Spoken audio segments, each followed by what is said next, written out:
नमस्कार मित्रों, कुछ दिन पहले मैंने द मिरेकल ऑफ एंडीज के ऊपर वीडियो बनाया था जिसमें हमने ये डिस्कस किया था कि कैसे फ्लाइट 571 एंडीज के माउंटेन पर जाकर क्रैश कर गया। इन बातों को मैंने उस वीडियो में डिटेल में बताया था और आज के इस रामायण स्पेशल वीडियो में मैं दो चीजों पर फोकस करना चाहूंगा। पहला, एक आरोप जो कई लोग श्री राम पर लगाते हैं कि जब श्री राम अयोध्या वापस लौटे थे तो उन्होंने प्रेग्नेंट सीता जी को छोड़ दिया था। इसके साथ साथ कुछ लोग ये भी कहते हैं कि राम ने शंभूक नाम के एक शूद्र को जान से मार दिया था सिर्फ इसलिए क्योंकि वो तपस्या करने लग रहे थे। इनफैक्ट ये दो चीजें ऐसी हैं जिनका मेंशन डॉक्टर अंबेडकर ने अपनी booklet riddles of Ram and Krishna में भी किया था। और दूसरा, हम कुछ छपरी लोगों को एक्सपोज करेंगे जो राम के नाम पर गंदगी फैलाते हैं समाज में। हम ये समझेंगे कि क्यों राम को नाथू राम से बचाना बहुत जरूरी है। आइए शुरू करते हैं।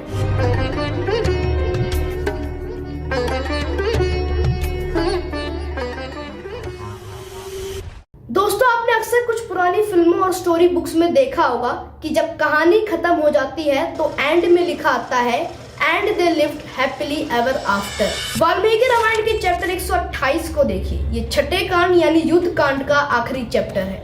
इसमें हमारी कहानी खत्म हो जाती है। राम राजा बन गए, विभीषण लंका चले गए, सुग्रीव किष्किंधा लौट गए। राम ने लक्ष्मण को युवराज बनकर शासन करने को कहा, लेकिन लक्ष्मण के मना करने पर उन्होंने भरत को नियुक्त कर दिया। इसके बाद श्लोक 95 से लेकर श्लोक 106 में राम राज्य को डिस्क्राइब किया गया है।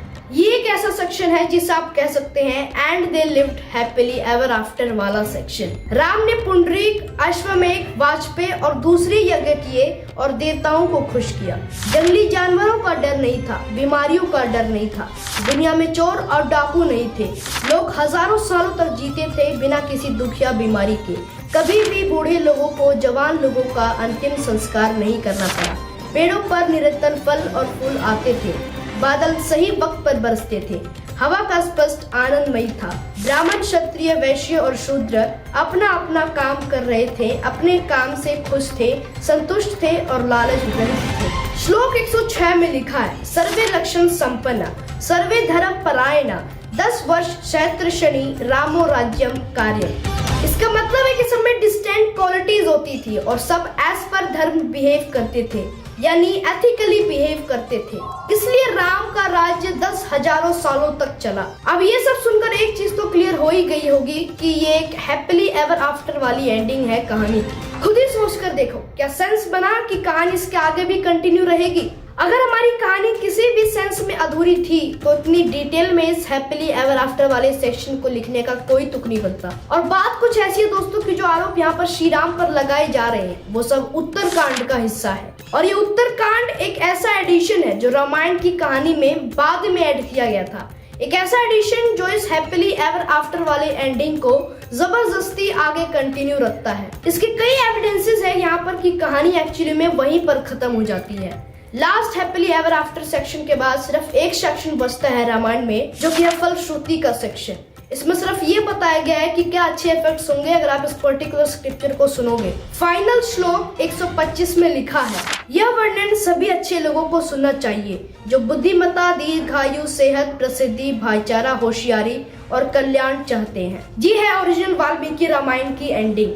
और इसी फलश्रुति सेक्शन में एक श्लोक है, श्लोक 108, जिसमें मेंशन किया गया है यह आदि काव्य जो सबसे पहले वाल्मीकि द्वारा लिखी गई है। एक बार फिर से ये साबित हो जाता है कि इस पॉइंट पर स्क्रिप्चर कंप्लीट हो चुका है। अब यहाँ पर ये भी मेंशन करना जरूरी हो दोस्तों कि उत्तरकांड में कुछ ऐसी चीजें लिखी गई हैं जो पीछे की वाल्मीकि रामायण की कहानी को नेगेट करती है, यानी इसकी उल्टी है। तो दोस्तों, इन सब सबूतों को देखकर एक चीज तो बड़ी क्लियर कही जा सकती है कि उत्तरकांड ओरिजिनल रामायण की कहानी का हिस्सा नहीं है, इसे बाद में ऐड किया गया है। और जिस तरीके से इसकी कहानी ओरिजिनल कहानी को नेगेट करती है, इसे रामायण का कंटिन्यूशन कभी भी कंसिडर नहीं किया जाना चाहिए। अब एक सवाल तो आपके मन में आएगी कि आखिर ये उत्तरकांड किसने लिखा और कब लिखा? हिस्टोरिकली हमारे पास इसका कोई ठोस सबूत नहीं है, लेकिन हम अंदाजा लगा सकते हैं कि एक ऐसी कहानी है जो ब्राह्मणिकल सुपियोरिटी और कास्टिज्म को प्रमोट करने के लिए ऐड करी गई है। ऐसा लगता है कि समाज में कुछ कास्टिस्ट और सेक्सिस्ट लोगों ने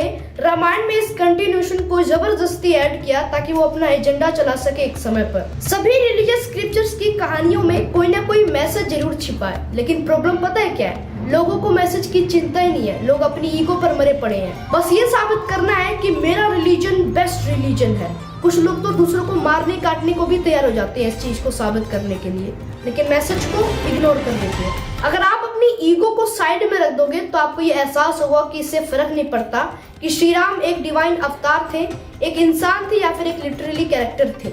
श्री राम महान है अपनी क्वालिटीज की वजह से, और इसीलिए चाहे कोई हिंदू हो, मुस्लिम हो, सिख, क्रिश्चियन, बुद्धिस्ट, जैन, फारसी और जियो एथियस्ट क्यों ना हो, राम सबके हैं। आपने कहावत तो सुनी होगी, राम से बड़ा राम का नाम। राम का नाम लेते वक्त उनकी क्वालिटीज को याद करो, वो किन किन वैल्यूज को प्रमोट किए जाते हैं। उन वैल्यूज को अपनी जिंदगी में लगाओगे तो आपकी जिंदगी ट्रांसफॉर्म हो जाएगी। हरियाणवी कल्चर में वैसे ही राम का नाम इतनी बारी आ जाता है कि इन सब चीजों को याद रखना वैसे ही आसान हो जाता है। जब भी मिलते हैं राम राम ताऊ, जब भी जाते हैं चलो अच्छा जी, जय राम जी की। अमेज्ड होने का एक्सप्रेशन, हे राम। उदास होने का एक्सप्रेशन, हे मेरे राम के करूं। जब भी बारिश होती है राम जी बरस गए, और जब भी कसम खानी होती है राम की सो। सिमिलरली जय श्री राम एक ऐसा स्लोगन है जिसे सुनते ही आपके अंदर शांति आ जानी चाहिए। लेकिन अब हमें क्या देखने को मिल रहा है? हाथ में तलवार लिए आते हैं ये जय श्री राम के नारे लगाने। कोई धर्म के नाम पर आपको बेवकूफ ना बना सके, इसलिए रिलीजियस स्क्रिप्चर्स को खुद से पढ़िए। जय जय राम, जय सिया राम। वीडियो अगर पसंद आया तो यहाँ क्लिक करके मेरा द मिरेकल ऑफ एंडीज वाला वीडियो देख सकते हैं, और फिर मिलते हैं किसी अगले वीडियो में। बहुत बहुत धन्यवाद।